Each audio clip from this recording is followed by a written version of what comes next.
My practice is centred upon lumps, sculpture, photography, and musings discussing that which is lumpy, lumpish, or lumpen. Every lump I make stems from research, a reading or compilation of readings, articles, parables, novels, essays, poems, and papers. I tend to lift the page containing lump, seizing, pilfering, decontextualizing, and then reappropriating, reimagining. How lump is situated within these readings often influences my treatment of a material. The process is organic. The reading and the making work in tandem. Yet, beyond these readings and sculptures, I often record other instances of lump. Screenshots of maps, YouTube videos, Facebook messages, recipes, BBC dramas, eBay, anything and everything. The variety extends beyond the traditional, the readily recognisable lump, fueling my questioning of what actually is a lump? What does it mean to be a lump? When does a lump stop being a lump, and how might it feel to be a lump? My practice continually shifts, with various nuances of lump arising and grasping my interest for a period of time. I often wonder how lump has sustained my interest for so long. For the purposes of this talk, I thought I might return to basics, to give some clarity. And so I have compiled the most common definitions of lump, taken from the Oxford Dictionary, the Longman, the Cambridge, the Collins, the Urban, amongst others. I will cite a list of definitions while images of my found lumps appear on your screen. Please feel free to tune in and out, to listen, watch, or read as you choose. My voice may simply set the pace for your viewing, or you may not want to view at all. The choice is yours. To begin, I think it is important to note that not only does lump emerge within idioms and wordplay, but its meaning shifts depending on its use as a noun, verb, or adjective. A lump is most commonly seen as a compact mass of a substance, especially one without a definitive shape. It is a bulbous swelling or protrusion, especially one caused by injury, illness, or disease. You may encounter a lump of coal, or clay, or iron ore, a lump in your custard, yogurt, cake batter. A small cube of sugar is a lump. A heavy, clumsy, lazy, lethargic person may also be called a lump. In the UK, being a lump worker means to be self-employed and paid without deduction of tax, especially seen within the building industry. Lump is the sausage dog who lived with Picasso for a number of years. To lump people together is to disregard individuals as an indiscriminate mass or group, to treat without regard for particularities. But the lump may simply refer to the mass majority of people as a united bunch, or even just the lump sum of something.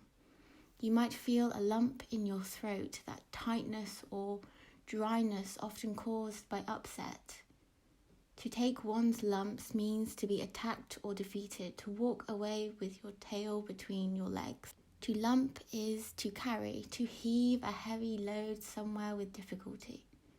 I guess you might like it or you might lump it. Lump is a word that sometimes has informal written next to it in dictionaries. A word that many people have a grasp of without question.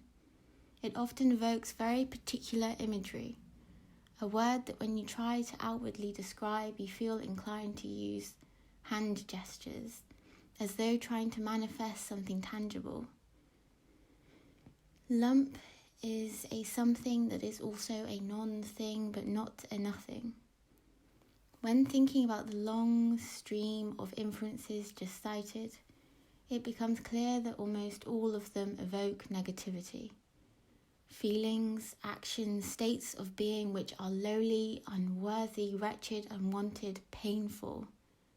And this is just within the English language.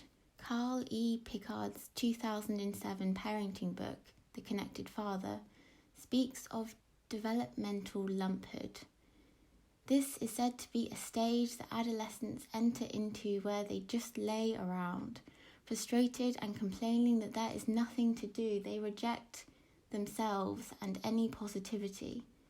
They are in waiting to become energized and productive again. It seems that to be a lump is to be without any immediate use or purpose. Lumps need to be activated in order to be of any worth. You must ignite the coal, dissolve the sugar lump, mould the clay. Otherwise, these lumps just sit in waiting, in nothingness. Lumps are ambiguous, and people do not tend to like ambiguity. That which challenges conformity is uncomfortable to acknowledge. That which crosses boundaries or sits between two bounds. Whatever this may be, it is often seen as a threat, a danger, as something abject. To draw upon Kristeva's powers of horror, something that produces an adverse reaction and must be eradicated. In some way or another, we all clean and purge ourselves and our homes of inert lumps. Mary Douglas is famously cited in reference to matter out of place, referring to dirt or debris which is threatening to power structures or simply normality, that which opposes the good and the right or the pure. There is no doubt that lumps in terms of bodily cysts or tumours can be life-threatening. But why are we inclined to demonize harmless lumps of fat, clumps of hair or acne? Why don't we like lumps in our custard? Who told us that this was wrong? It amazes me that a word which often goes unnoticed can be so loaded. Lump reminds me just how crucial deep and active listening is. The importance of distinguishing something from nothingness, of being hyper-aware not only of sound or speech, but the noise which surrounds it. Paulina Larieros speaks of encountering the vastness and complexities of soundscapes, of being so aware of yourself in relation to others, aware of your thought processes and breaking down usual habits like automatic replies. This may be pretty discomforting, but it is important. It is important to be thoughtful and open, to practice deeper listening. It is important to know how and when to use your voice, but also when to be quiet, to step back and make sure your voice is not filling valuable space that others need in order to voice their own thoughts, feelings, or experiences. I think it is essential to step back sometimes, to really listen to ourselves, to pick apart words or phrases like lump that we use in passing and consider exactly what are we paying reference to. And so I ask again, what is a lump?